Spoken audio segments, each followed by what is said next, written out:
Salam sejahtera, salam sejahtera untuk kita semua. Om Swastiastu, Namo Buddhaya, salam kebajikan. Yang terhormat Direktur PT Emerald Indonesia Transpublika, Bapak Ghazali Tamsan SPD MHAN. Yang terhormat Ibu Hayati Mukti Asih, PhD, Lecturer and Researcher, Ahmad Dahlan University. Puji dan syukur kita ucapkan kehadirat Tuhan Yang Maha Esa atas berkat izinnya kita dapat menyelenggarakan webinar pada pagi hari ini dengan topik Unique Research Gap. Baik Bapak dan Ibu, perkenalkan saya Oktarian Nisa akan memandu jalannya webinar kita pada pagi hari ini. Untuk mempersingkat waktu dan tempat kepada Ibu Hayati, kami persilahkan Ibu untuk menyampaikan materi pada pagi hari ini. Terima kasih Mbak Oktari. Mbak Oktari ya Iya, Bu. panggilannya ya? Betul, Bu. Siap. Oke, saya izin share screen ya Mbak. Oke. Bismillahirrahmanirrahim. Assalamualaikum warahmatullahi wabarakatuh. Assalamualaikum. Waalaikumsalam. Oke.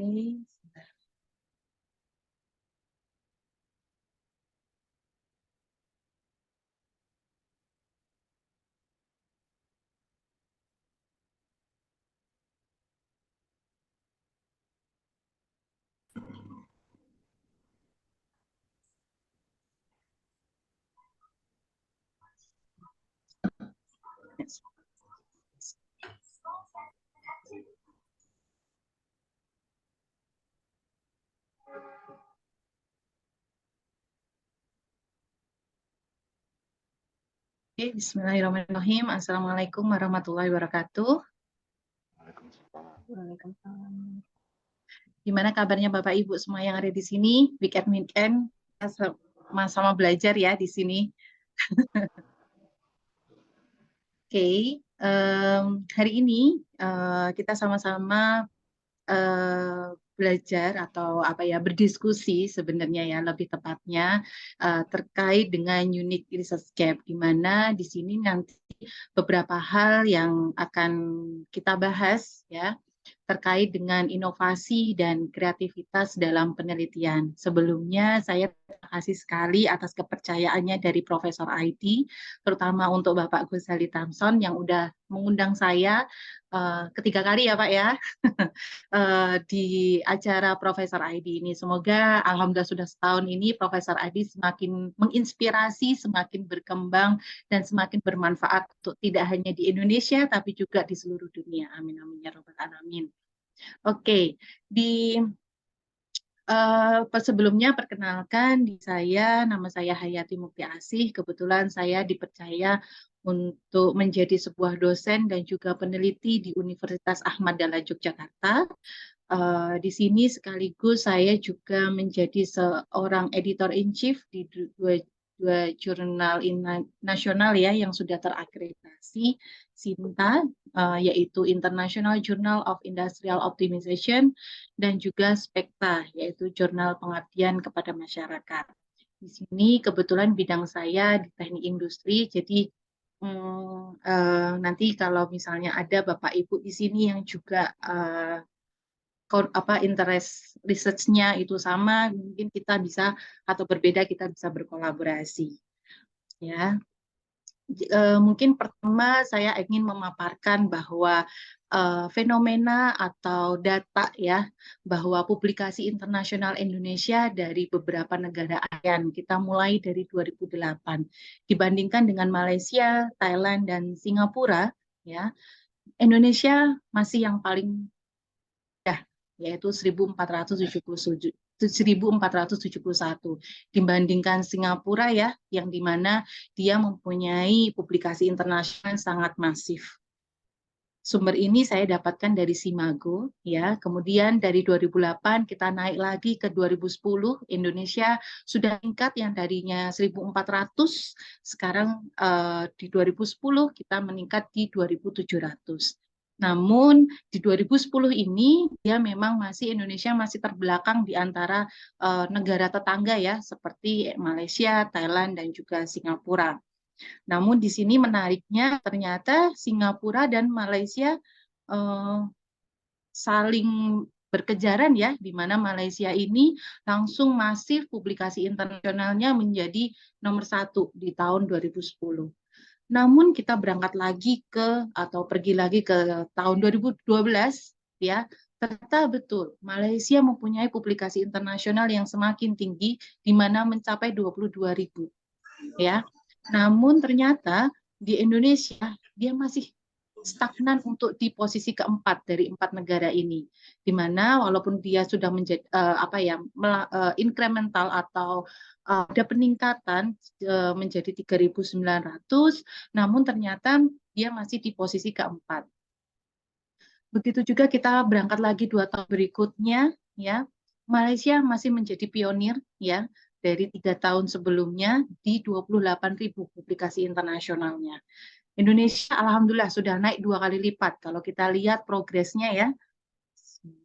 Kalau kita lihat progresnya, ini kenaikannya tidak seberapa, namun dari 2012 ke 2014 kenaikannya lumayan ya, hampir 100% seperti itu.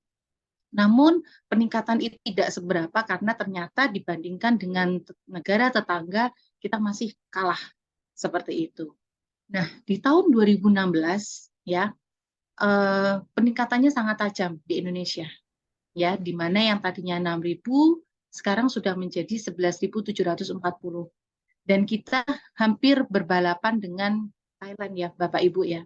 Di sini menyatakan bahwa semakin tahun dari 28 sampai tahun 2016 ternyata kita selalu melakukan signifikansi terhadap penelitian seperti itu, khususnya di sini yaitu publikasi internasional.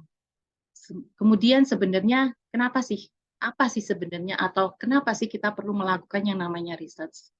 Ya, ada yang bilang bahwa no problem, no research. Berarti kalau tidak ada masalah, berarti tidak perlu ada yang dirisetkan. Seperti itu. Padahal yang namanya real system, ya kebetulan saya di teknik industri, di industri sangat banyak sekali masalah yang ada di real system, apalagi kompleksitas dari industri sangat besar. Ya, kemudian ketertarikan intelektual dalam mengembangkan suatu karya. Hal ini berangkat dari yang namanya masalah. Nanti akan saya paparkan kekayaan atau intellectual property seperti apa yang bisa kita angkat untuk menjadi sebuah sebuah karya ya, karya kreatif seperti itu. Kemudian yang ketiga, meluruskan, membantah, menyempurnakan hasil penelitian sebelumnya. Hal ini mungkin misalnya ya di dalam penelitian kita lihat dari penelitian terdahulu ada beberapa hipotesa mungkin seperti itu yang memang relate dengan misalnya contoh kita ngomongin sebuah obat gitu ya atau sebuah vaksin seperti itu ternyata ketika dia divaksinkan di satu hewan A ternyata berbeda dengan satu hewan B seperti itu biasanya ada proses penelitian di dalamnya itu ya. Kemudian yang keempat, meyakinkan dugaan sebelumnya yang pernah ditetapkan. Misalnya contoh, kebetulan saya pernah research yang dimana itu masuk di Q2 ya, Scopus, itu adalah ada hipotesis di mana hipotesisnya ada government support itu adalah atau dukungan pemerintah itu sangat mempengaruhi dalam penanganan limbah elektronik seperti itu. Kemudian ternyata hasil dari saya yang government support itu juga didukung dari penelitian yang lain di mana berada di Cina, kemudian berada di beberapa negara maju juga mendukung government-nya. Begitu juga sebaliknya, ketika government support itu rendah, berarti penanganan limbahnya juga tidak bakalan bisa maksimal seperti itu. Ya. Kemudian yang terakhir itu adalah memperoleh pengetahuan atau untuk menjawab pertanyaan dan memecahkan permasalahan yang belum mendapatkan jawaban, seperti kayak yang di nomor 1. Kalau kita ngomongin masalah permasalahan, ya sebenarnya permasalahan itu apa sih? Mungkin di sini Bapak Ibu ada yang tahu sebenarnya apa sih yang bisa dikatakan masalah? Ketidaksesuaian. Ketidaksesuaian apa? Mari kita berdiskusi. Antara fakta dengan yang diharapkan atau teori. Good. Exactly, betul ya Pak ya. Jadi memang ada celah, ada gap antara kenyataan dan yang diharapkan. Ya, jadi ada gap analisis di situ. Ada current state, real problemnya seperti apa, kemudian targetnya itu berapa sih? Nah ini yang akan menjadi masalah. Hal ini juga yang saya pakai untuk ketika saya waktu studi S3, saya langsung statement dari historical data bahwa average water utilization atau utilisasi mesin dia itu sangat rendah. Dia current system itu 71%. Namun perusahaan, kebetulan ini perusahaannya di hard disk di Western Digital, 96% dia punya target. Berarti apa? Disinilah yang namanya gap, yang dimana itu harus kita selesaikan. Hal ini akan lebih meyakinkan ketika kita memang based on-nya itu based on data. Ya, jadi jangan sampai kita memberikan sebuah permasalahan tapi tidak ada datanya. Even datanya itu masih dalam sekedar website dan lain sebagainya, itu bisa sebuah data. Yang penting kalau saya biasa ngomong sama mahasiswa saya, kalian harus ngomong speak based on data. Jangan menurut dia, menurut ini, menurut itu dan lain sebagainya. Karena terkadang asumsi seperti itu bisa terkalahkan ketika kita mempunyai data yang relevan atau data yang akurat seperti itu. Makanya di dalam sebuah menyelesaikan sebuah permasalahan seperti itu ya, di sini ada present state, ketahui dan tidak diketahui, dan desired state-nya diketahui dan tidak diketahui. Kita harus bisa membuat atau mengarahkan sebuah masalah itu di sini, di mana present state-nya diketahui dan desired state-nya diketahui. Sehingga apa? Kita bisa mengumpulkan dan menganalisa informasi serta mendefinisikan pernyataan masalah lebih awal. Seperti itu. Karena apa? Ketika kita itu salah mendefinisikan masalah, berarti apa? Solusinya bisa nggak terselesaikan? Nggak bisa kan? Ibarat kata seperti kayak kita menyelesaikan sebuah permasalahan A, tapi ternyata setelah kita melakukan research atau investigasi ataupun survei, ternyata datanya itu adalah B sebenarnya masalahnya. Apakah permasalahan A untuk di solusi A itu bisa diselesaikan? Justru tidak, ya. Sehingga ada yang namanya research gap. Disitulah kita. Apa sih yang dikatakan research gap itu? Itu adalah sebuah tatanan konseptual yang baik, tetapi belum ada empirik, pembuktian empiriknya. Ya, kemudian yang kedua, masalah penelitian yang belum berhasil dijawab atau hipotesis yang belum berhasil dibuktikan.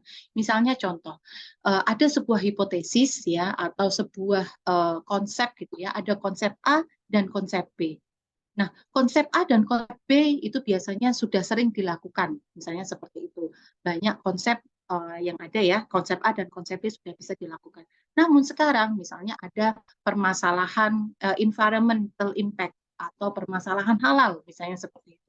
Kemudian kita gabungkan, gimana kalau pertemuan A dan B ini kita gabungkan dengan permasalahan environmental impact. Apakah hipotesis itu berjalan atau enggak? Nah, itu salah satunya kita nanti bisa sebarkan kuesioner, kita bisa lakukan dan lebih detailnya lah seperti itu.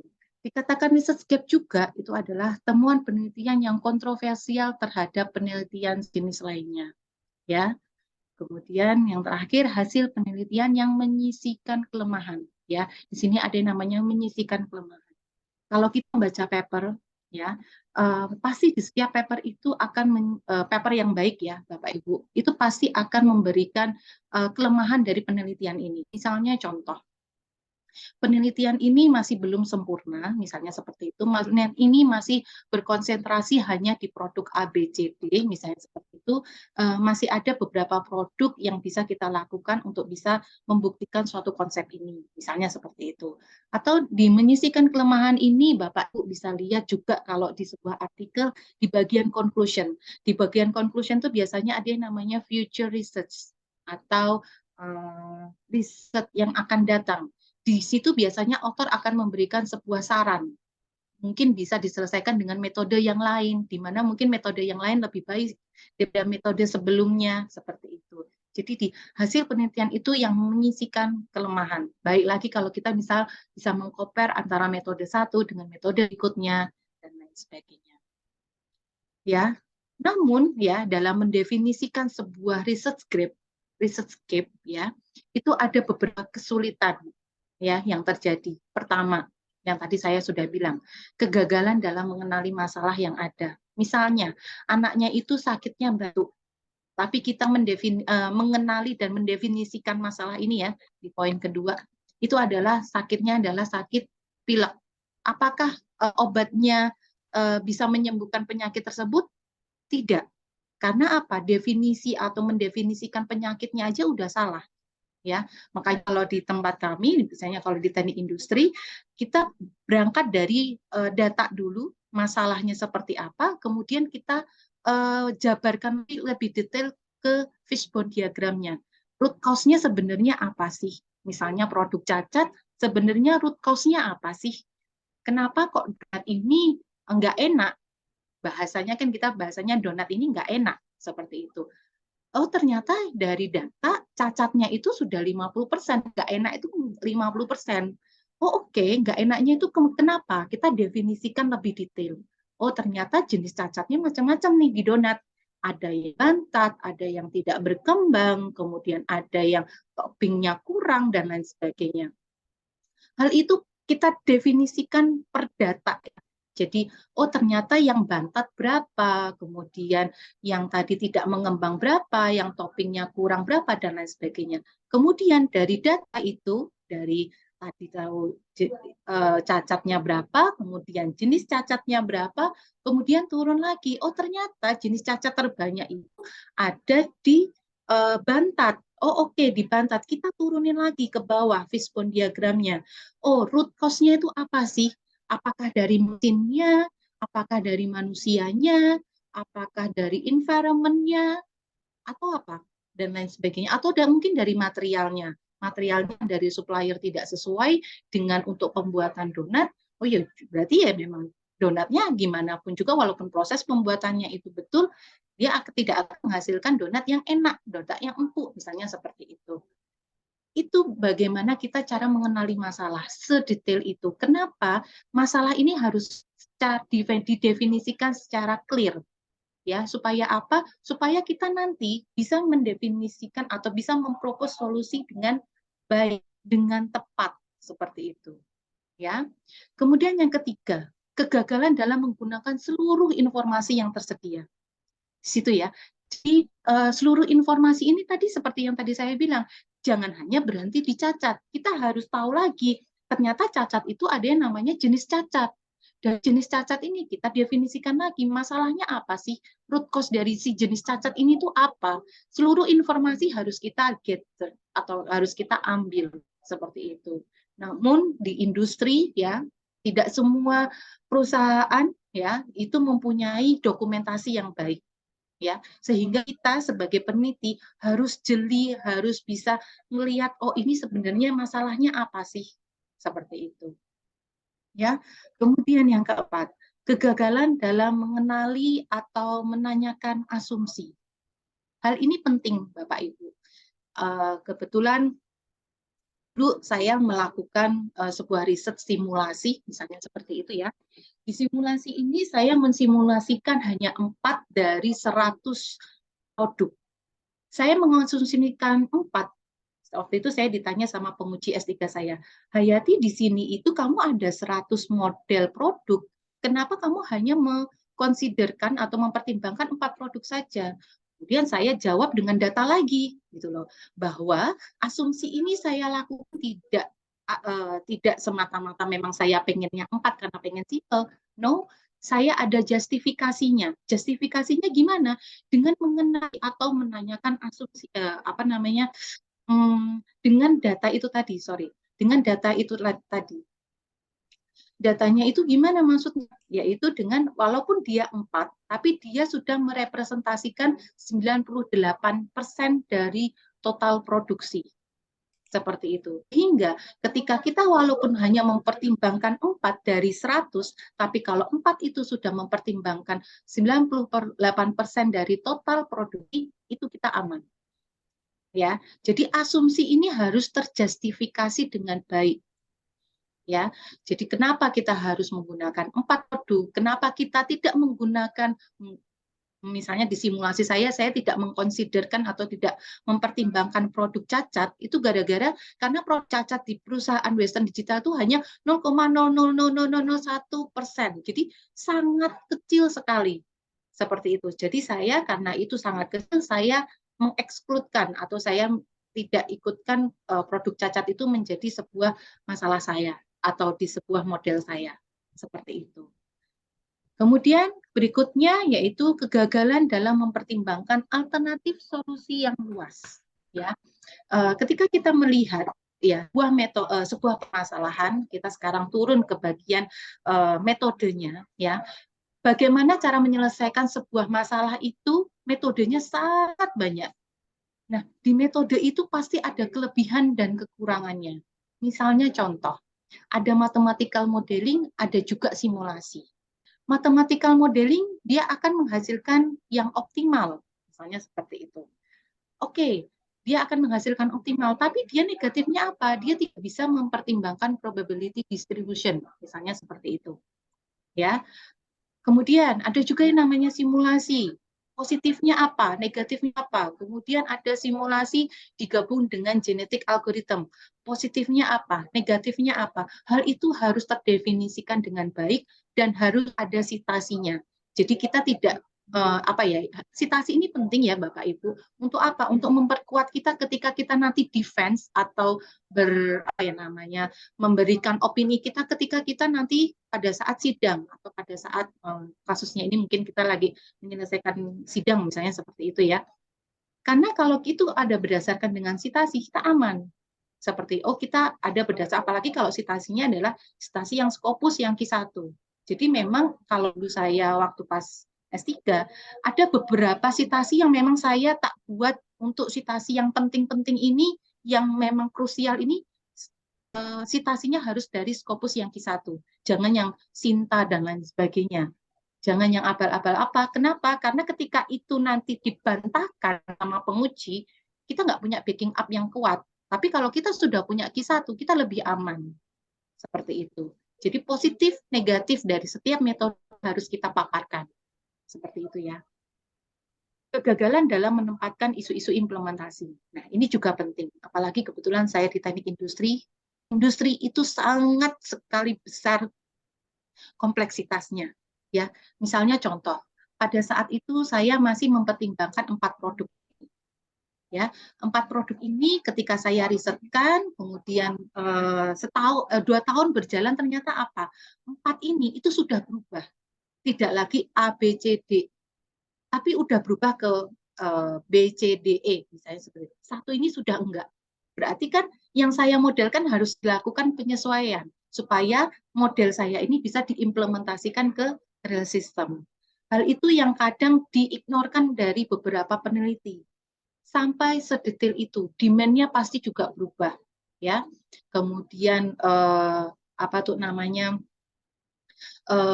berbagai hal ya, kalau kita ngomongin implementasi itu sangat besar sekali uncertainty-nya lah, kompleksitasnya sangat tinggi. Ya. Sekarang pertanyaannya, sebenarnya gimana sih caranya untuk kita mencari sebuah researchscape? Ya. Pertama, kita bisa melakukan tinjauan literatur yang mendalam dengan memperhatikan perkembangan terbaru dalam literatur. Hal ini akan sangat mudah ya Bapak Ibu ya. Ketika Bapak Ibu cari, kalau lagi pertama kali riset ya, cari ada yang namanya kalau di paper itu review paper, ada juga yang namanya technical paper. Coba Bapak Ibu cari yang review paper dulu. Di review paper itu biasanya dia sudah mereview berbagai macam paper, dan dia di bagian akhir biasanya ada, ternyata dari topik ini yang kurang itu di sini loh, A, B, C, D. Biasanya sudah memperjelaskan di situ. Hal itu yang saya gunakan ketika waktu saya S3. istilahnya kalau saya bilang jalan ninjanya gitu ya Pak. Jadi kita lihat dari systematic literature review. Oh ternyata dari SLR ini di tahun 2023 terbaru ternyata belum pernah ada loh yang melakukan capacity planning untuk di mesin yang mixed load seperti itu. Ya. Kemudian setelah itu yang kedua ada analisis keterbatasan penelitian terdahulu. Ya, ada masalah metodologinya, metodenya mungkin akan kita ganti, yang tadinya mungkin hanya GA, kemudian kita bisa digabungkan dengan simulasi dan lain sebagainya. Ada juga dengan batasan datanya seperti itu, atau interpretasi yang mungkin dapat diperbaiki, ya, atau asumsi, ya di sini. Ya. Kemudian baca dan perhatikan pertanyaan yang belum terjawab. Identifikasi aspek-aspek yang masih memerlukan klarifikasi atau penyelidikan lebih lanjut.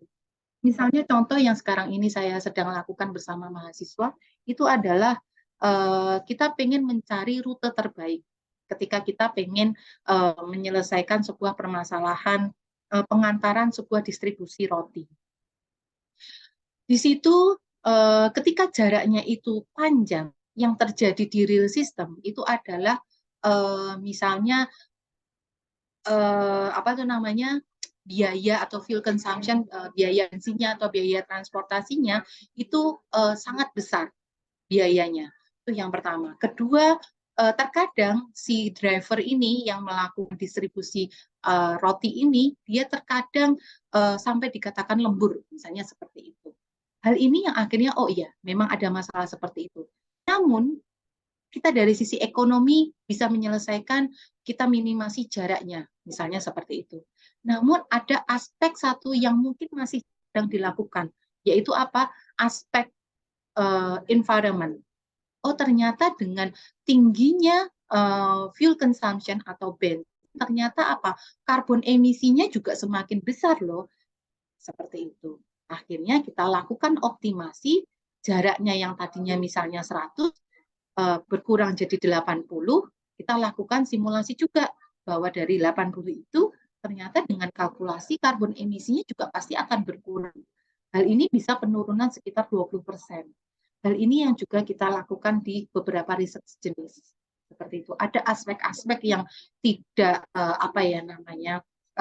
belum dikonsiderkan atau belum dipertimbangkan, kita bisa masukkan aspek itu atau parameter itu. Begitu juga dengan production planning atau perencanaan proses produksi. Biasanya atau sekarang ini proses produksi ini hanya mempertimbangkan ya udah berapa sih kapasitasnya, berapa sih target output produksinya dan lain sebagainya. Namun belum ada loh yang mempertimbangkan ke aspek energi yang dikeluarkan, aspek environment, karbon emisinya, atau dan lain sebagainya. Itu yang mungkin bisa menjadi research gap kita, bahwa kita mempertimbangkan aspek environment loh di dalamnya topik. Misalnya tadi traveling salesman problem atau vehicle routing problem, misalnya seperti itu. Ya. Berikutnya yaitu dengan melakukan wawancara ataupun survei awal. Ya, wawancara ini penting karena apa? Kita ini orang yang nggak tahu apa-apa, belum tahu bagaimana karakteristik sistem. Jadi kita harus tanya kepada orang yang ada di lapangan. Sebenarnya masalahnya apa toh Pak, Bu? Misalnya seperti itu, kita lakukan wawancara atau survei awal. Ya. Kemudian pertimbangkan perubahan kontekstual. Apakah perlu ada perubahan yang tidak sesuai dengan real sistemnya atau bagaimana? Misalnya contoh kemarin saya merisetkan sebuah green purchase intention atau niat membeli produk ramah lingkungan. Di sini biasanya kalau produk ramah lingkungan itu adalah harganya tinggi. Bagaimana kalau green purchase intention ini kita masukkan ke bagian harga ini, dimasukkan di dalam model yang kita kembangkan? Itu bisa. Karena apa? Real system menyatakan bahwa memang saya sedang mengembangkan sebuah produk ramah lingkungan, tapi dia mempunyai harga yang tinggi. Gimana sih sebenarnya customer itu masih mau beli atau tidak sih? Seperti itu. Ya. Hal ini, perubahan kontekstual ini harus disesuaikan dengan real sistemnya seperti apa. ya.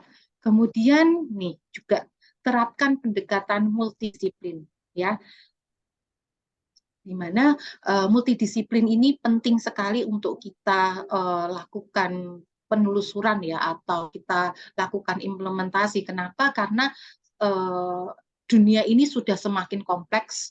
Teknik industri tidak bisa menyelesaikan permasalahan sendiri, sehingga kita kadang perlu kolaborasi.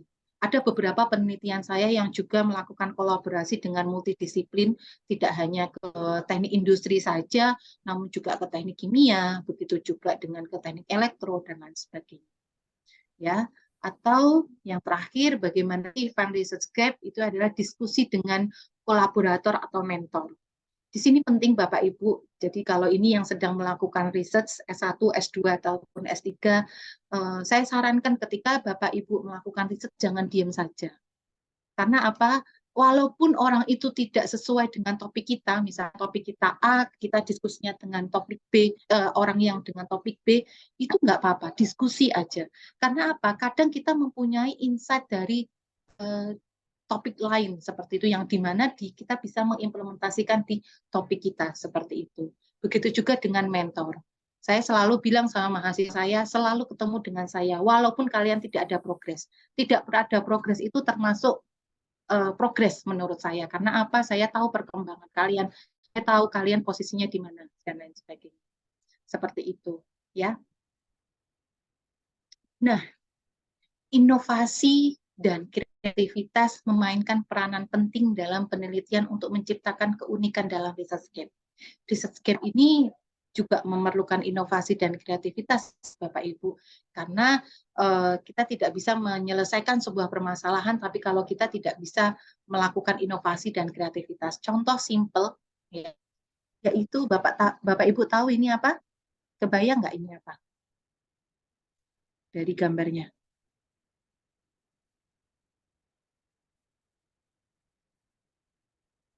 Sebuah sedotan, ya, sedotan pada tahun 1888, ya, dia hanya lurus seperti ini saja. Namun ternyata dengan sedotan yang lurus gitu aja, itu akan menyisakan kelemahan. Di mana kelemahan atau keterbatasannya apa? Ketika ada orang sakit ingin minum sambil tiduran, itu tidak bisa. Seperti itu. Akhirnya kita melakukan inovasi. Bagaimana kalau di sedotan ini kita kasih gerigi di dalamnya. Seperti itu. Sehingga yang minum tidak harus lurus, tapi bisa sambil minum. Ini yang akhirnya dipatenkan di tahun 1937. Itu sebuah riset, ya. Dari sebuah masalah kita coba kembangkan, inovasikan produk tersebut sehingga bisa menyelesaikan permasalahan yang ada. Itu sudah dipatenkan di tahun 1937. Seperti itu. Nah, saya ingin berbagi di riset saya, yaitu di riset tim saya tidak bisa sendiri. Mungkin seperti tadi yang dibahas sama Pak Ghazali ya, bahwa kita harus melakukan kolaborasi. Seperti itu. Di penelitian EcoBrick, ada yang tahu Bapak Ibu EcoBrick itu apa? Tahu Bu. Apa? Itu botol minuman itu diisi dengan plastik-plastik yang kecil-kecil dipotong-potong sehingga kompak dan bisa kita manfaatkan untuk misalnya untuk tembok atau untuk tembok sederhana atau untuk tempat duduk, meja dan lain sebagainya. Betul. Ya, betul sekali Bapak. Jadi bentuknya seperti ini ya Pak ya. Jadi ada satu botol aqua, di mana botol aquanya itu diisi sampah plastik. Ya, harapannya kita bisa memanfaatkan sampah plastik karena ternyata sampah plastik itu sulit terurai. Ya, Pak Ibu, kita tahu bahwa sampah plastik itu sulit terurai. Sehingga kita coba masukkan ke dalam sini sehingga compact seperti itu. Namun, kalau kita lihat seperti ini, itu kelihatan sekali sampahnya ya, Bu. Ya Bapak Ibu ya. Tidak estetik. Padahal biasanya ini nantinya kita pengen buatkan untuk menjadi sebuah tempat duduk, meja, dan lain sebagainya, di mana itu sering dilihat orang, sehingga estetika itu menjadi penting. Oleh karena itu, saya mencoba untuk membuat sebuah SOP atau standar operational procedure untuk melakukan eco-brick ini, ya, dipotong kecil-kecil, dibuat jadi lebih estetik, ya. Kita lihat dia lebih warna-warni, sangat, kalau ada beberapa ini kebetulan plastiknya tidak hanya plastik yang kresek gitu ya, tapi juga ada yang aluminium foil seperti itu, seperti yang di saset kopi. Kebetulan di Jogja itu kan banyak angkringan. Yang saset seperti itu ternyata plastiknya sangat banyak seperti itu ya, sehingga kita manfaatkan saset itu, kita masukkan ke dalam ini. Kita lihat ternyata dari customer dia lebih senang daripada yang bentuknya yang seperti ini. Dan ternyata Bapak Ibu, saya melakukan seperti ini dengan saya menstandarisasi estetikanya, ya, dari sisi estetikanya dan juga beratnya, berat si eco-brick-nya ini bisa dipublish di Sinta 2 seperti itu. Namun ternyata ya Bapak Ibu, membuat seperti ini, ya, ada masalahnya juga. Masalahnya apa? Ada kapalan tangan pemotong bahan eco-brick. Kapalan tahu nggih Bapak Ibu ini, karena mungkin itu bahasa Jawa Pak ya. Jadi kayak apa ya? Ada yang bisa bantu? Tangannya sakit karena dia harus memotong terus seperti itu ya. Kapalan tangan pemotong bahan eco-brick. Karena apa? Yang tadinya bentuknya dalam bentuk kresek seperti itu, kita coba dipotongkan kecil sehingga itu terjadi kapalan tangan pemotong bahan eco-brick. Sehingga itu saya yang kebetulan di teknik industri fokusnya di sistem produksi, saya harus kerjasama sama kelompok keilmuan yang lain di teknik industri juga, ya, yang dimana dia fokus tentang ergonomi, ya, sehingga kita buatkan meja kerja pemotong eco-brick yang ergonomis seperti itu. Bentuknya seperti ini Bapak Ibu. Nih, kita buatkan untuk ibu yang berada di bank sampah di Yogyakarta gitu ya. Kita buatkan dengan tempat duduk yang sesuai dengan postur tubuh ibu-ibu bank sampah ini, sehingga apa? Ketika dia memotong ini itu tidak terlalu capek dan tangannya tidak kapalan. Intinya seperti itu. Dan Bapak Ibu tahu produk ini itu alhamdulillah kita kemarin baru di-grantedkan patennya. Seperti itu. Jadi hanya dengan masalah seperti ini kita bisa loh mendapatkan paten dari produk inovasi kita. Seperti itu. Ya. Sehingga apa? Masalah itu tidak hanya menyelesaikan permasalahan dari eco-brick, tapi juga menyelesaikan permasalahan yang ada di komunitas bank sampah ini. Seperti itu. Ya. Kemudian kedua, penelitian saya atau proyek saya yaitu tentang penelitian deterjen ramah lingkungan. Ya, kenapa kok perlu ada deterjen ramah lingkungan? Karena di deterjen sekarang ini ya itu tidak ramah lingkungan sehingga banyak kematian massal ikan di laut. Dan kemudian ternyata di Kali Sentiong ya didominasi deterjen rumah tangga ya, Bapak Ibu bisa lihat seperti ini. Itu sangat tinggi sekali limbahnya, apalagi limbah rumah tangga itu termasuk yang terbesar seperti itu.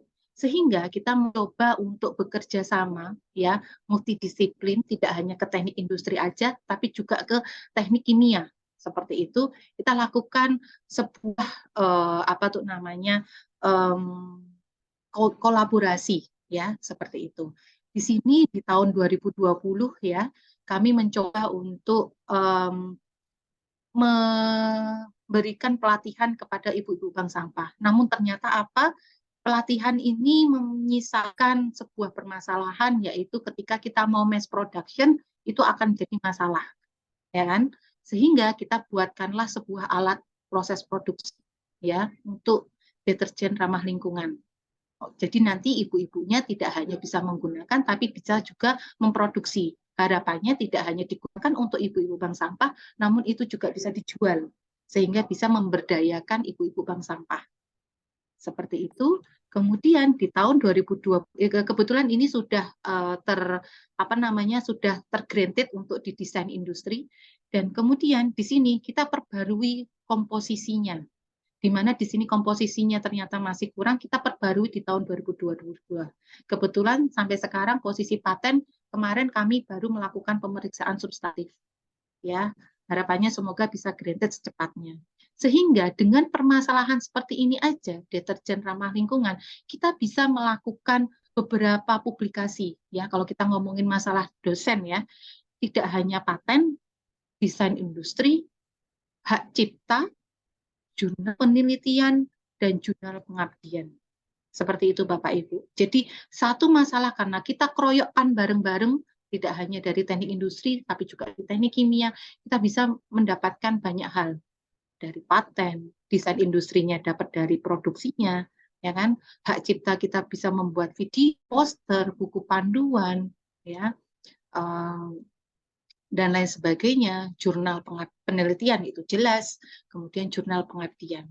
Bagaimana kita mengabdikan, mencoba mengajarkan ibu-ibu bank sampah ini untuk bisa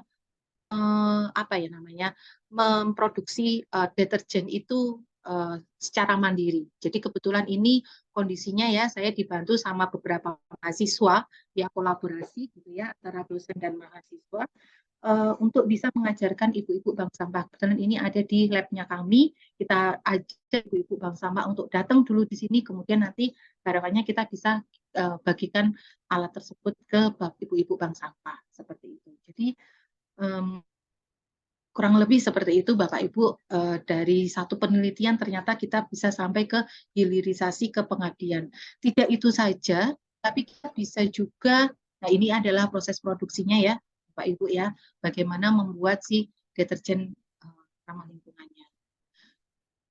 Kemudian kita lakukan juga hilirisasi penelitian itu ke komersialisasi. Di sini kita sudah pernah menjual produk mie di sebuah pameran ya di MITE, itu Muhammadiyah yang ada di Colomadu di tahun 2022 ya, seperti itu. Nah, ini juga salah satu customer kami yang dia mencoba deterjen kami. Ya, untuk mencuci serbet seperti itu. Tuh. Ya, sehingga dengan satu penelitian itu kita bisa melakukan tridharma perguruan tinggi ya. Kalau yang di PTN, PTS itu melakukan tridharma, tapi kalau di Muhammadiyah biasanya kita ngomongin cakup dharma perguruan tinggi. Tapi di sini kasusnya karena umum, kita bahasnya tridharma perguruan tinggi. Pelaksanaan pendidikan kita jelas. Hal-hal ini tadi Bapak Ibu kita bisa bagikan kepada mahasiswa bahwa ini loh nak, ternyata dengan melakukan penelitian seperti ini kita bisa membuat produk yang lebih baik. Kalau diintegrasi pembelajarannya kita ada di mata kuliah di sistem lingkungan industri dan perencanaan pengendalian produksi seperti itu. Kemudian setelah itu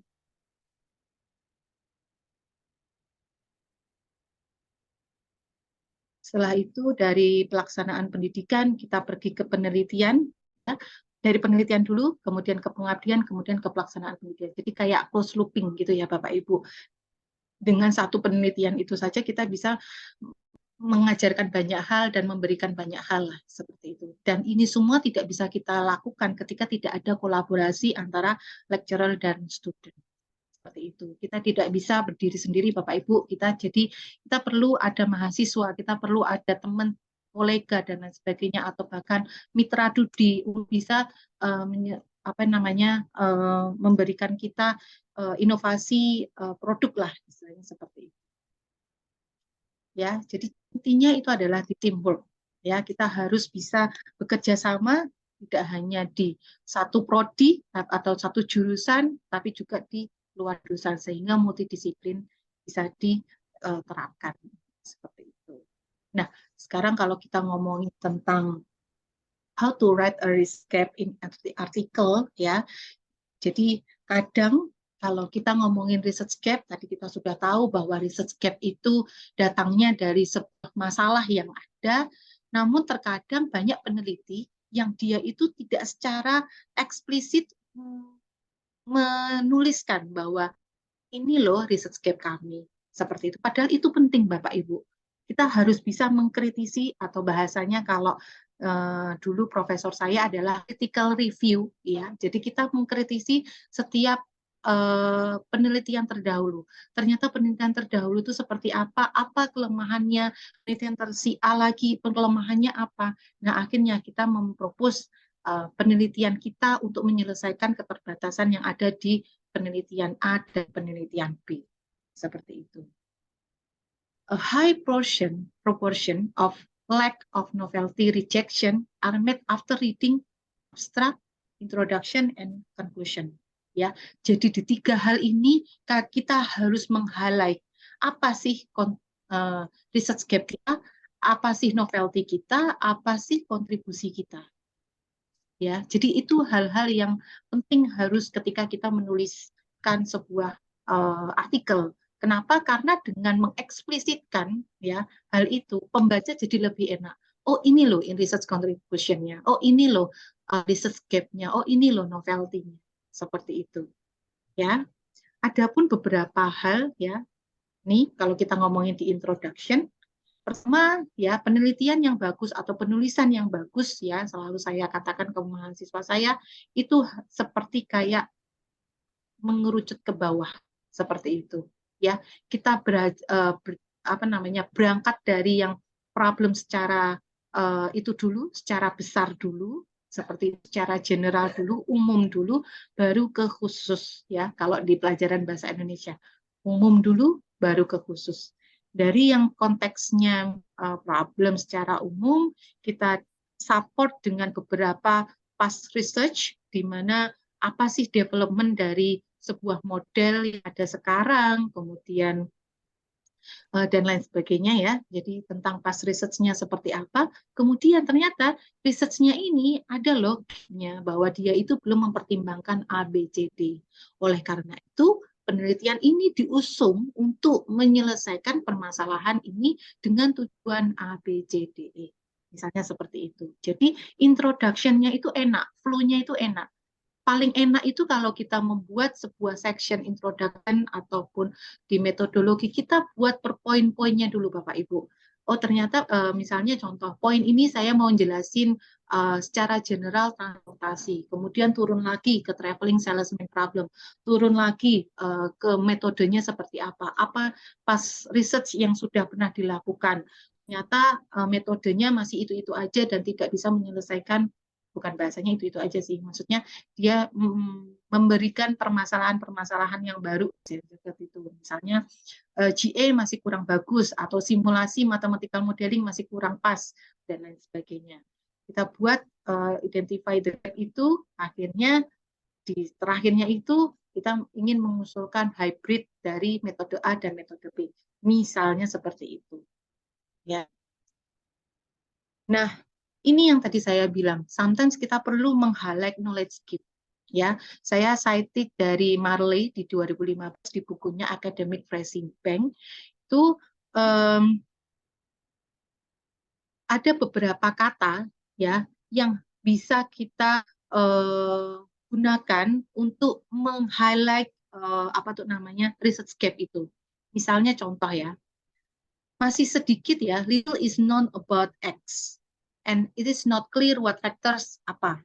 Jadi masih sedikit orang yang research tentang misalnya halal ya, dan itu tidak clear di dalam kasus yang di A, B, C, D, E, misalnya seperti itu.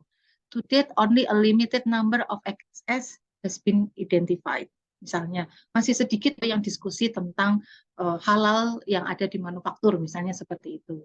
Oleh karena itu penelitian ini ingin mempertimbangkan halal atau environmental impact di dalam si manufaktur, misalnya seperti itu. Ya, jadi sometimes ini yang perlu di-clearkan, yang perlu di-highlight. Begitu juga tidak hanya di artikel ya, Bapak Ibu. Pengalaman saya di DRTPM ya, penelitian hibah yang dari Kemendikbud itu saya memang secara eksplisit bahwa research gap-nya itu ini research contribution-nya, ini research novelty-nya. Sampai saya benar-benar mengeksplisitkan seperti itu dan saya bold. Intinya seperti nanti kapan-kapan kita bisa diskusi lebih lanjut ya terkait dengan hibah. proposal untuk hibah, karena itu juga mempunyai ada syaratnya sendiri ya, seperti itu. Salah satunya adalah ya ini tadi, kita harus meng-highlight knowledge gap-nya. Ada beberapa, oh ternyata evidence X dan Y sudah ada, tapi Z itu masih sedikit weak atau inconclusive, seperti itu. Ya, jadi knowledge gap ini penting Bapak Ibu untuk ditemukan dan juga dipaparkan di artikel, gitu. Oke, mungkin itu aja dari saya. Mungkin kita bisa lanjut ke sesi tanya jawab ya Mbak Oktari. Silahkan.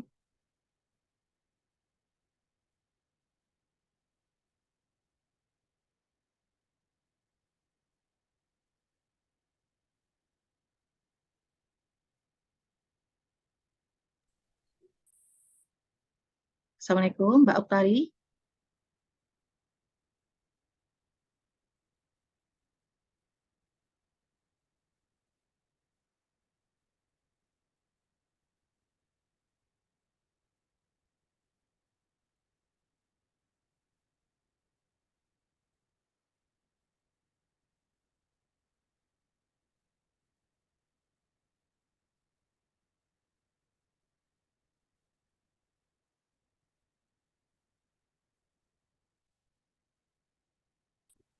Oke, saya mungkin jawab di pertanyaan langsung aja ya, Bapak Ibu ya. Ibu, maaf, saya kebanting keluar. Ini baru bisa bergabung lagi. Tadi tidak bisa me-unmute. Baik, Bapak Ibu. Ini suaranya sudah jelas, Ibu? Sudah, Mbak. Oh, udah, oke. Baik, Bapak Ibu, tadi sudah disampaikan paparan materi oleh Bu Hayati. Saya rasa ini mengulik banyak pertanyaan dari Bapak Ibu sekalian. Jadi kami persilahkan kepada Bapak Ibu yang ingin bertanya baik secara langsung maupun menggunakan fitur chat. Di sini sudah ada yang raise hand dari Bapak Jafar. Silakan Bapak Jafar. Ya, terima kasih Bu. Bu, Ya. saya kan praktisi di pabrik ya. Iya. Kalau misalnya yang saya lakukan menangani masalah itu, kemudian saya tulis di sebagai artikel, walaupun saya nggak menyantumkan tempat, itu apa secara aturan itu menyalahi menyalahi takutnya dikomplain sama atasan misalnya, yang satu. Yang kedua, seringkali praktek di masyarakat itu seperti tadi pembuatan ekobrik atau produk daur ulang. Karena bank sampah saya itu sejak 2016, jadi saya ya agak paham dikit-dikit. Tapi kemudian masalahnya itu nilai ekonomis. Jadi kayak misalnya kan kita ada kolek juga minyak jelantah gitu ya, kan bisa jadi produk turunan. Tapi kemudian kok enggak visible, enggak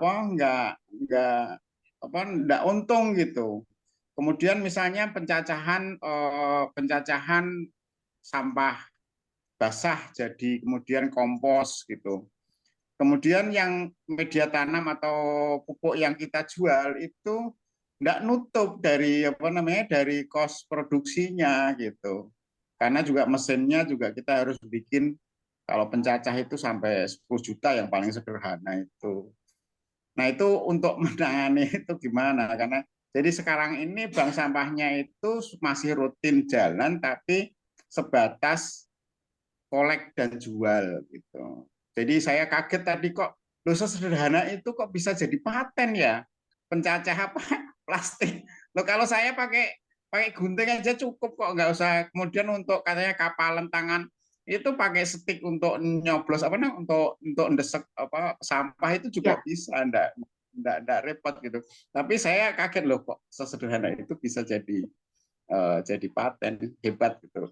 Ya, terima kasih Bu, makasih. Ya, terima kasih Bapak Jafar.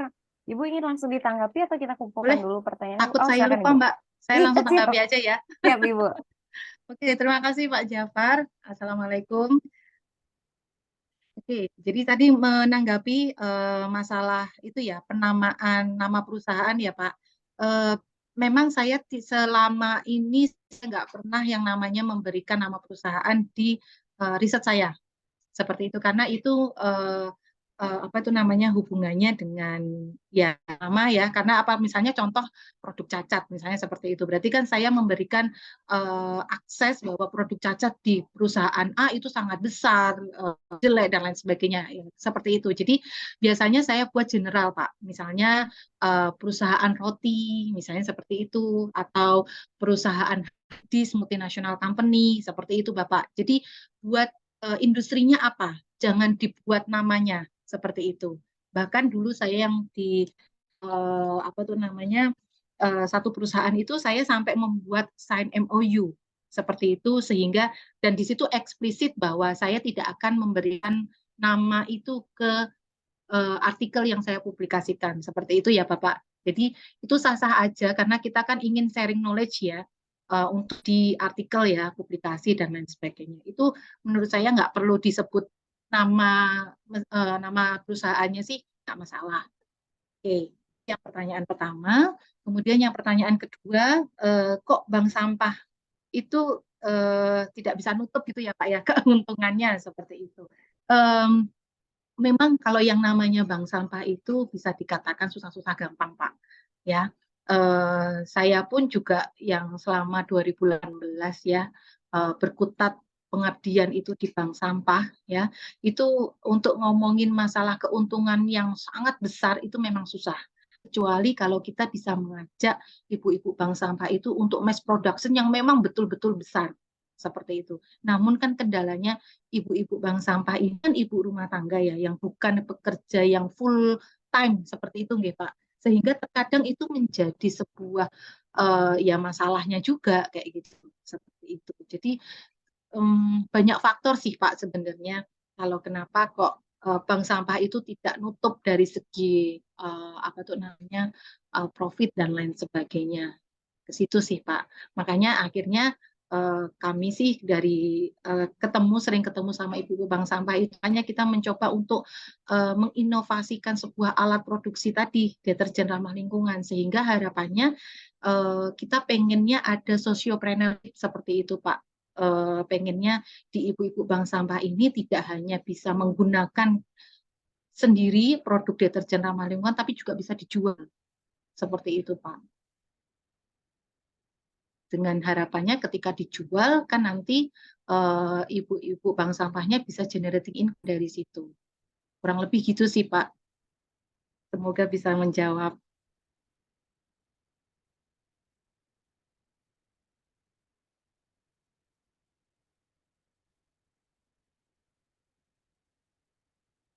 Gimana Pak Jafar? Iya, gimana Pak Jafar? Masih ada yang ingin ditanyakan lebih lanjut, Pak? Cukup, Bu, cukup, Cukup. cukup. Oke, baik. Terima kasih, Bu Hayati. Ini ada beberapa pertanyaan saya lihat di kolom chat ya, Ibu ya. Eh, dari Pak Jafar, kemudian dari Syawaludin, Ibu. Dari Bapak Syawaludin. Bapak Syawaludin, pagi Bu Hayati, maaf saya tidak dapat buka kamera dan bicara karena sedang mengikuti pelatihan ISO. Pertama, research gap itu berarti didukung dengan studi penelitian terdahulu pada topik yang diteliti atau membandingkan dengan riset yang dilakukan oleh orang lain. Jadi riset riset gap dapat dianalogikan pertentangan hasil penelitian dan penelitian terdahulu. Apakah demikian? Itu pertanyaan pertama, Ibu. Pertanyaan kedua, di bab 1, apakah ada ketentuan pencantuman riset gap? Berapa banyak jumlahnya? Kemudian saran Ibu yang paling ideal pencarian riset gap-nya di mana? Dan pertanyaan ketiga, novelty suatu riset dapat ditemukan apabila kita telah melihat riset gap dan dapat diketahui dari keyword tulisan itu dalam metodologi dan masalah. Apakah benar demikian?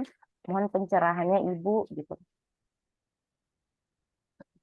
Terima kasih Mbak Okta. Jadi saya jawab di pertanyaan pertama ya, Ya, bahwa research gap itu berarti didukung dengan studi penelitian terdahulu pada topik yang diteliti, ya itu pasti ya Pak. Jadi kalau ngomong research gap ya itu bisa dua.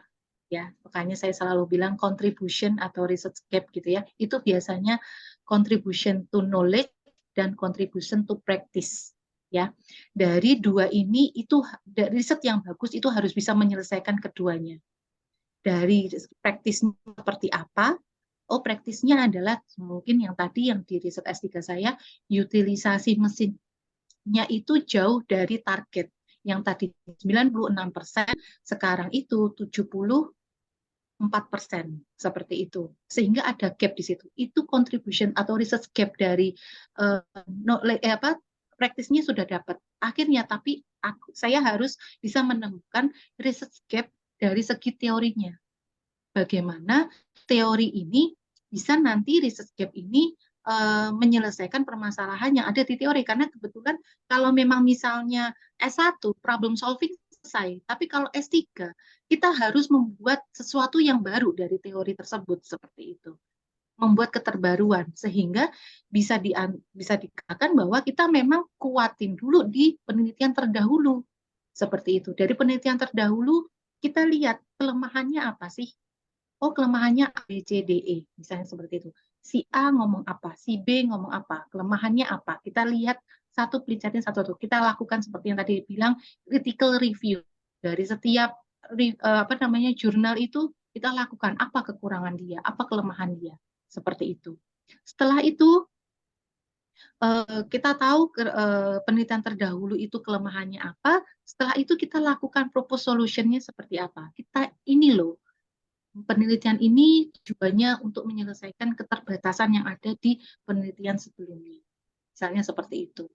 Misalnya contoh, kalau pas riset S3 saya melakukan perencanaan kapasitas. Perencanaan kapasitas ini belum pernah ada dilakukan dengan melakukan mixed load tester, misalnya seperti itu. Dan juga belum pernah ada perencanaan kapasitas yang menggabungkan uncertain demand dan testing time sekaligus. Nah, di kasus saya, itu saya mempertimbangkan itu. Seperti itu. Jadi cari gap di teorinya itu juga penting ya, Bapak Ibu ya. Seperti itu. Ya, jadi relate-nya memang harus ke hasil dari penelitian-penelitian terdahulu untuk research gap yang based on teori, tapi research gap based on practice-nya kita harus lihat di real system-nya seperti apa.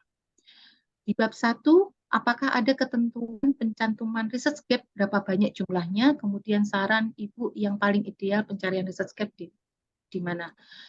Kalau penulisan artikel paper jurnal gitu ya, kasusnya di sini, enggak di bab 1 berarti di skripsi ataupun di itu, research gap itu tergantung bab, karena tergantung dari penelitian itu.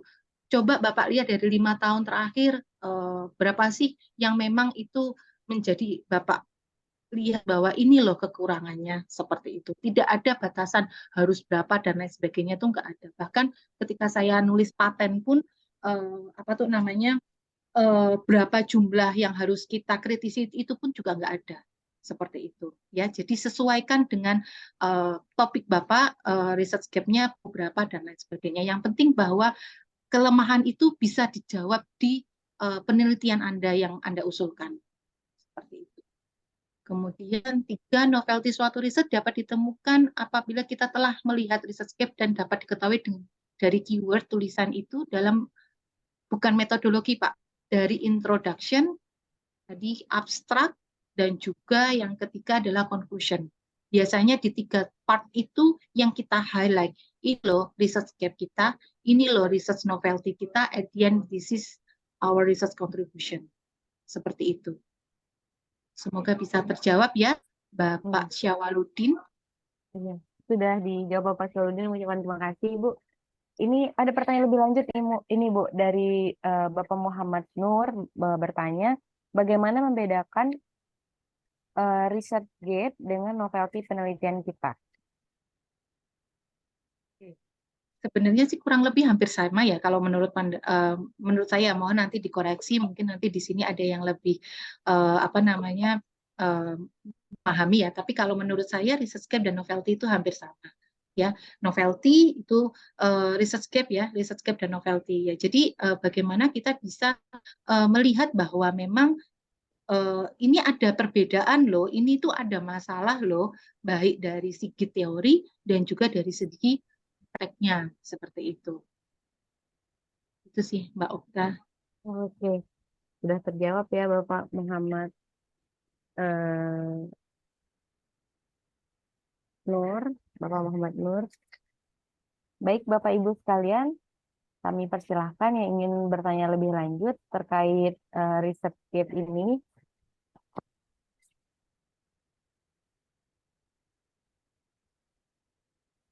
Gimana Bapak Muhammad Nur, masih ada yang ingin dipertanyakan lebih lanjut Bapak? Oh, maaf Bapak masih mute Bapak. Masih mute Bapak, jadi belum kedengaran suaranya.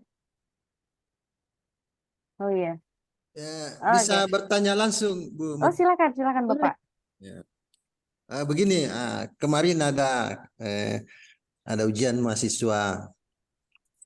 Aduh, mahasiswa ini sudah menyampaikan novelty-nya bahwa di lapangan saya temukan ini. Contohnya bahwa temuan di lapangan itu bahwa yang menyebabkan usaha badan usaha milik desa itu tidak maju karena kewenangan dan kebijakan itu masih terpusat kepada kepala desa, tidak dibagikan kepada pengurus atau pengelolanya.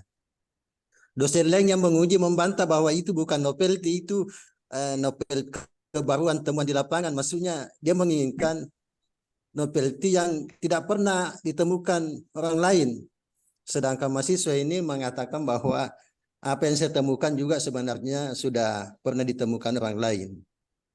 Nah, jadi di sini timbul perdebatan yang mahasiswa bertahan bahwa ini temuan baru saya di lapangan. Sementara dosen pengujinya mengatakan, oh bukan novelty karena sudah pernah ada orang temukan. Ini bagaimana ini Bu ya? Bu? Iya, ya itu tadi Pak. Maksud saya itu maunya dosen ini penguji bahwa kau ciptakan suatu pendekatan baru yang belum pernah ditemukan orang lain untuk menyelesaikan masalah itu. Jadi terjadi perdebatan Bu. Kira-kira bagaimana ini Bu? Silakan Seru dijawab ya Pak. langsung Ibu. Berarti ya Pak ya.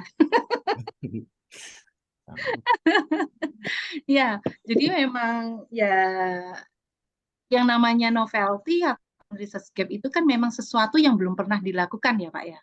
Yang memang akhirnya yaitu tadi dari prakteknya seperti apa, kemudian dari teori seperti apa. Oh, prakteknya ternyata tadi penerapan BUMD gitu ya Pak. Kemudian dari segi teorinya apakah sudah ada metode atau pendekatan yang serupa? Ketika ada, apa kekurangannya?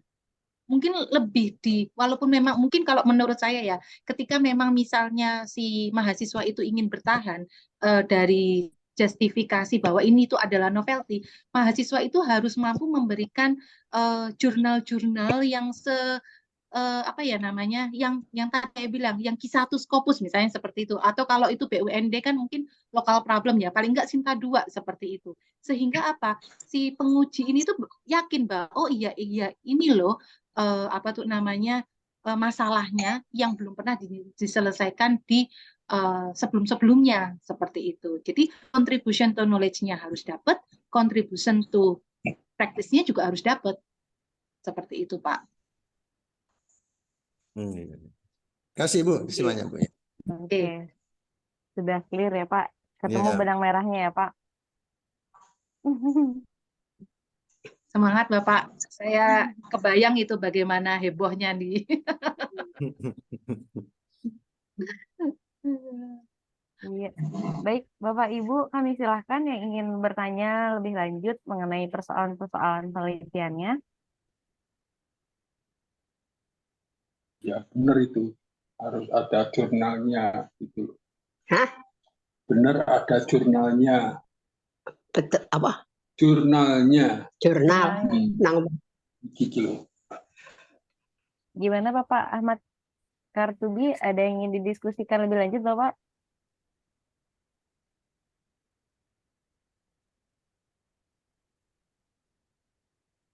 Ya, kalau tidak ada saya mau bertanya Bu, kalau Oh ya, tidak ada yang mau bertanya. silakan Bapak. Ya. Kita terbuka diskusi kayak Bu Hayati ya. Ya, begini Bu Mukti, kemarin ada saya ikuti diskusi di seminar lokal ini Bu.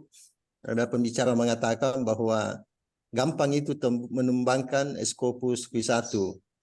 Kuncinya itu semua referensi kita pakai menggunakan artikel Q1 juga. Nah, persoalannya ini ternyata tidak mudah mendapatkan jurnal artikel Q1, Bu. Kira-kira bagaimana tipsnya ini, Bu? Oke. Terima kasih, Bu. Kalau mungkin saya menjawab sependek pengalaman saya ya Pak Nur. Jadi dulu saya selalu statement sama profesor saya, ingat sekali dulu saya S3, S2 itu, Prof ini tuh belum pernah ada Prof perencanaan kapasitas yang tentang ini, saya itu bilang kayak gitu kan. Yakin belum ada, selalu dibilang kayak itu. Yakin Hayat belum ada. Ya, coba pakai keyword A. Diganti keyword dalam keyword itu loh Pak, kata kunci untuk kita mencari jurnalnya itu loh Pak, judulnya.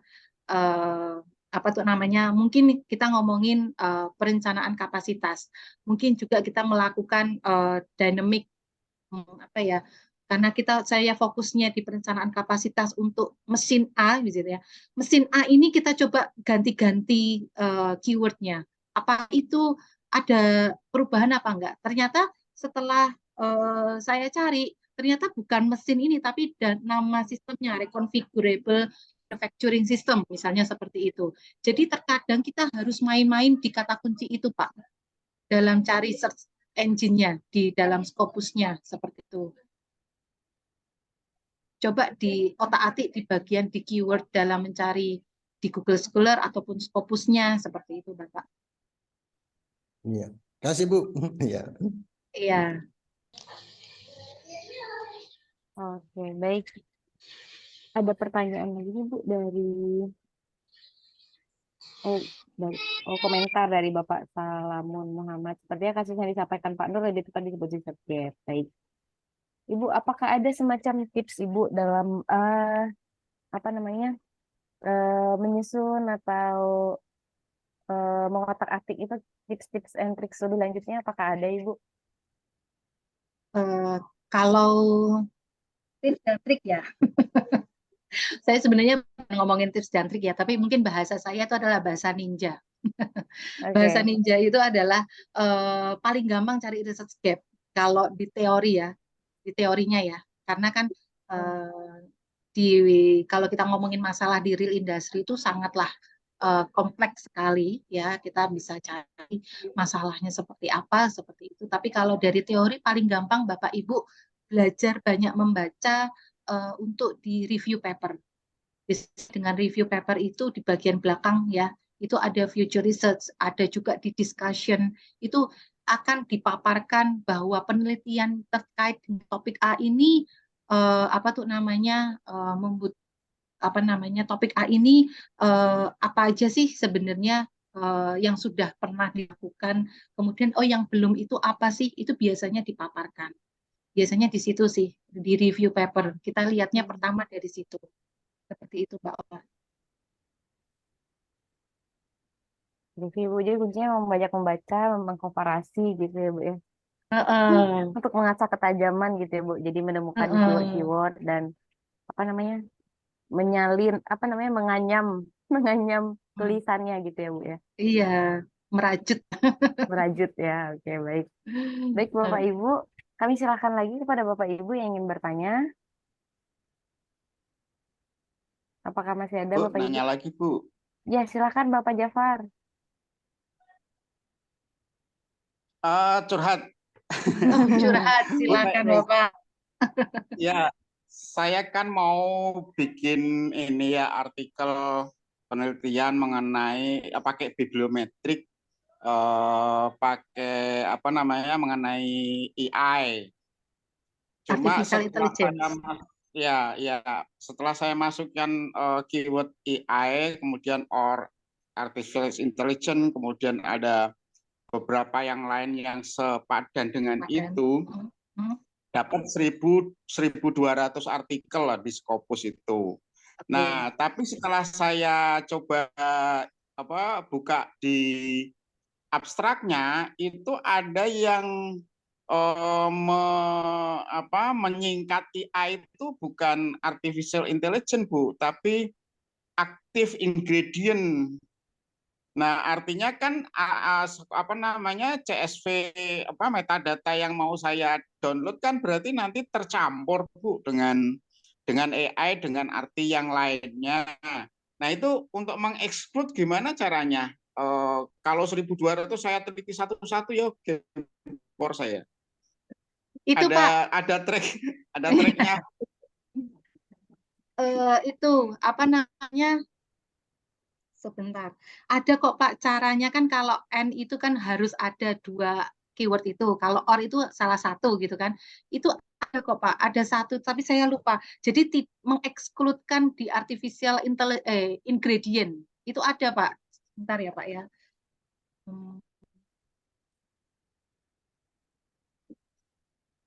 Apa ya? Mengekskludkan gitu kan.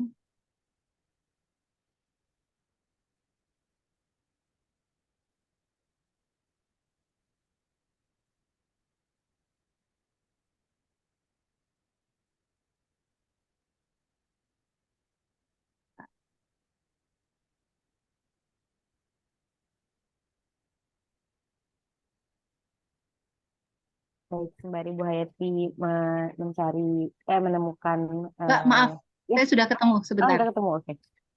Silakan Ibu. Saya izin share screen ya Bapak. Siap, silakan Ibu. Jadi ini Pak, pakai minus sign to exclude word. Jadi nanti Bapak bisa pakai base laptops minus HP. Jadi berarti yang dicari hanya laptopnya aja. Nggak usah pakai, berarti dia akan mengekskludkan si HP ini. Gitu Pak. Caranya seperti itu kan kalau kita kan kalau di search di mana namanya Google gitu kan, ada base laptop atau base and laptop, berarti keduanya itu harus ada seperti itu. Atau enggak laptops or HP, berarti kalau enggak laptop HP kan seperti itu. Tapi kalau ini laptops minus HP seperti itu. Jadi HP-nya itu diekskludkan, tidak diikutkan dalam search engine-nya itu. Seperti itu, Pak.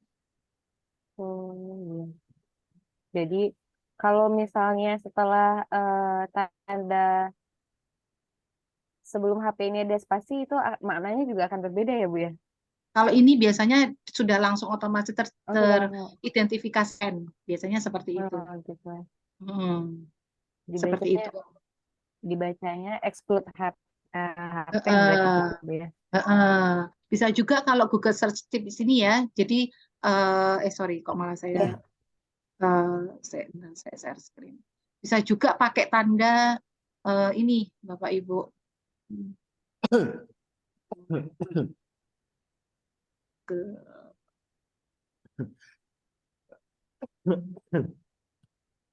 Bisa juga Bapak Ibu bisa cari misalnya tadi ngomongin base laptop gitu ya. Bisa juga dicari gini, base laptop.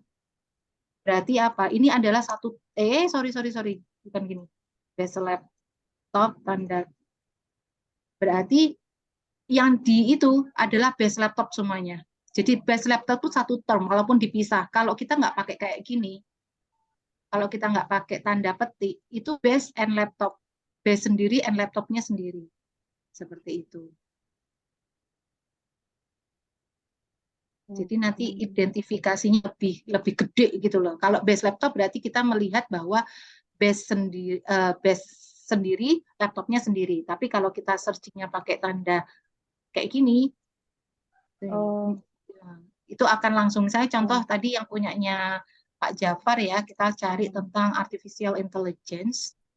Kalau kita ngomongin artificial intelligence sendiri, itu ada 5.830 ya. Tapi kalau kita pakai tanda seperti ini, pasti hasilnya berbeda. 3.430 seperti itu. Jadi artificial intelligence ini kita buat satu term yang sama, walaupun itu di spasi, jadi satu term yang sama. Seperti itu. Itu Pak. Lebih spesifik Jafar. dan ya. Iya, betul. Wah, jadi setengahnya, jadi dapat 590. Iya. Iya, Pak.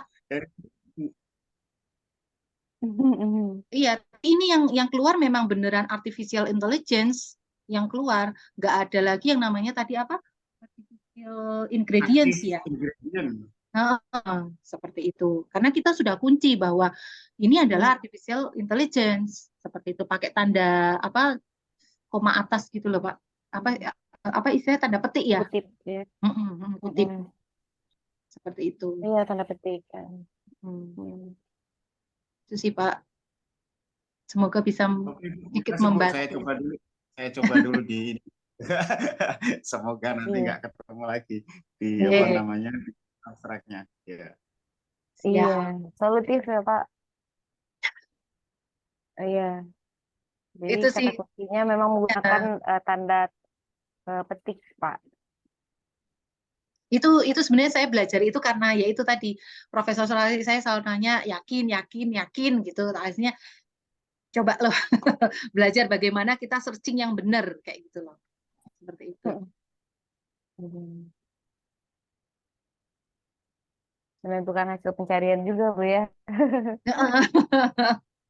Ya itu, learning by doing, Mbak, lebih tepatnya. Iya. Trial error, akhirnya ketemu formulanya apa ya, Bu?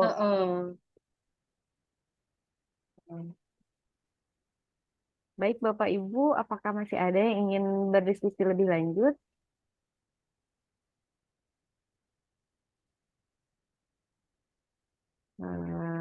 Jika tidak, mungkin saya jika tidak mungkin saya akan masuk ke sesi terakhir.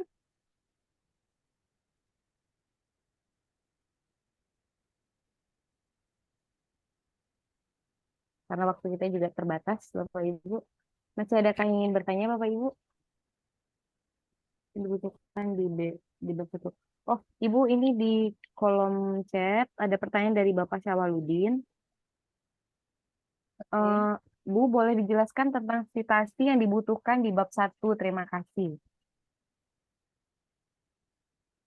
Ini citasi gimana, Bu? Pak, maksudnya? Mungkin kayak penelitian terdahulu yang harus dimasukkan kali ya, Bu, ya, ke dalam bab 1 mungkin maksudnya ya. Ya, karena tadi kan kita ngomongin di bab 1 itu ngomongin harus ada research gap, berarti berangkatnya dari penelitian terdahulu. Ternyata si A yang menyelesaikan permasalahan topik A dengan menggunakan metode A, tapi keterbatasannya di mana, seperti itu. Terus habis itu peneliti B dengan metode B, kemudian nanti kurangnya seperti citasinya kurang lebih dari penelitian terdahulu. Begitu juga nanti citasi ini juga bisa digunakan untuk mensupport kenapa kok kita menggunakan metode A, misalnya seperti itu, karena metode A ini lebih bagus daripada metode B. Begitu hal ini sejalan dengan yang disampaikan pada peneliti C, misalnya seperti itu. Itu bisa, Pak. Ini juga bergantung kepada apa namanya topik yang dibahas gitu, Bu ya. Betul. Topik yang dibahas. Intinya adalah ketika kita ngomongin bab 1, bentuknya seperti kayak segitiga ke bawah tadi. Dari umum, turun lagi ke khusus seperti itu. Dan seperti yang disampaikan oleh Bu Hayati di tanya jawab di awal tadi bahwa sebenarnya tidak ada batasan maksimal minimal juga ya Bu ya, tapi kuncinya adalah penelitian terdahulu itu menggambarkan persoalan yang akan dibahas gitu Bu ya. Betul. Terima kasih Ibu, kata Pak. Bapak. Iya. Baik Bapak Ibu, masih ada yang ingin bertanya Bapak Ibu?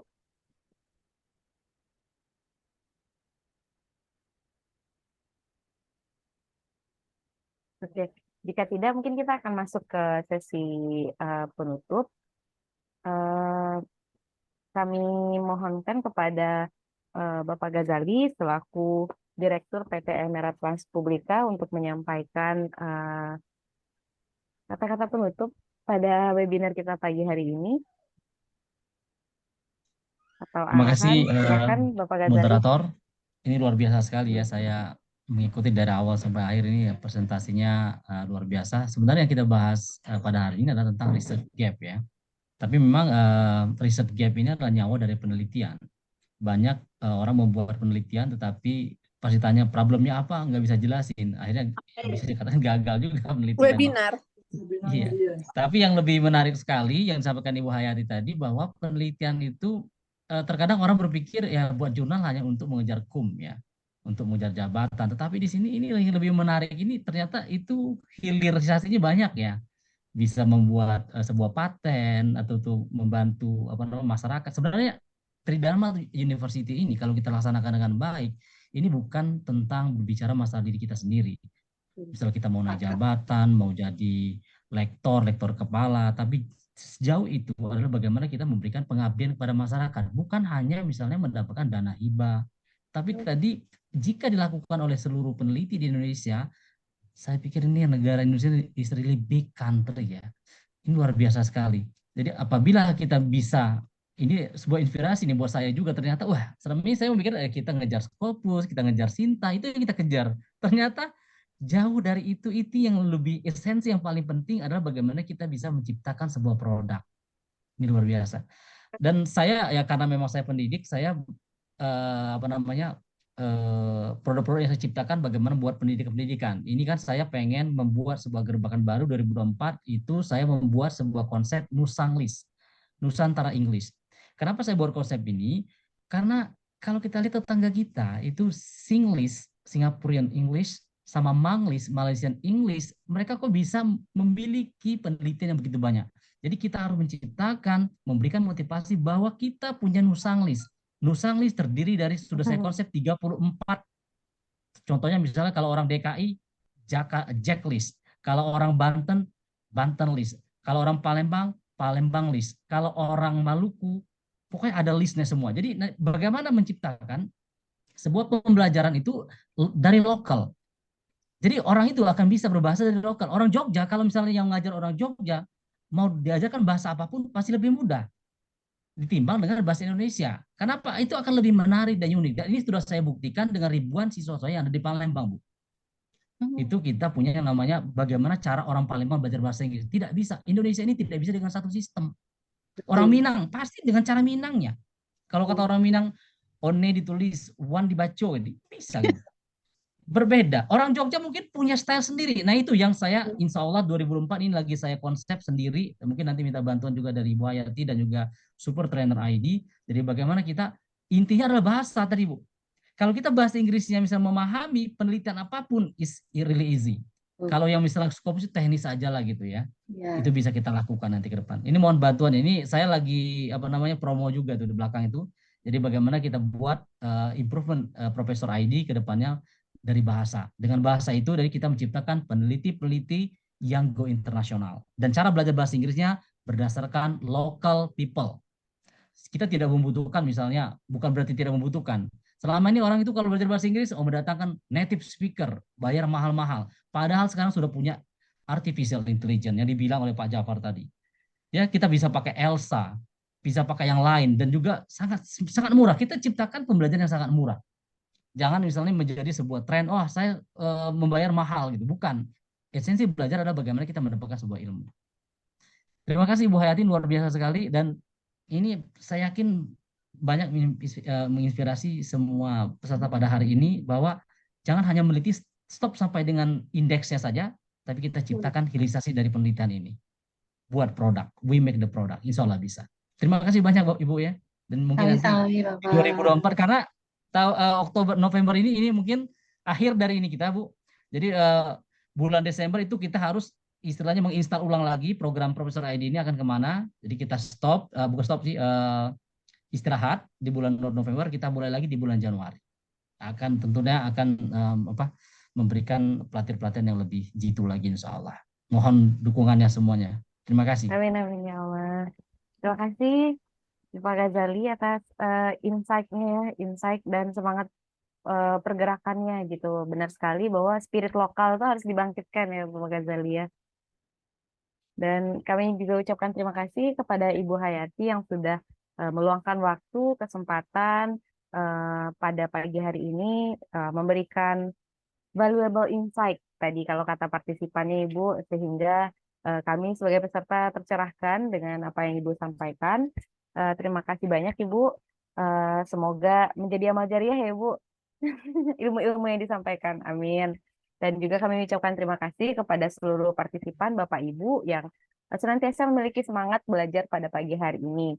Sekali lagi kami mewakili penyelenggara mengucap dari Profesor ID mengucapkan terima kasih kepada Bapak Ibu sekalian untuk penyelenggaraan webinar kali ini.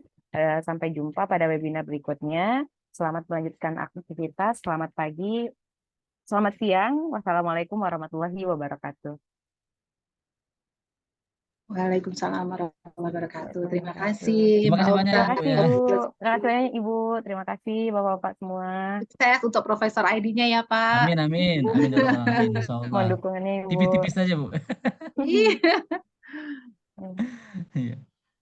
Saya Terima izin kasih. pamit ya. Iya, Terima kasih Oke, semuanya, makasih Bu Bapak ya, Ibu. makasih Terima semuanya. kasih peserta. Assalamualaikum. Makasih Bu, terima kasih. Sama-sama.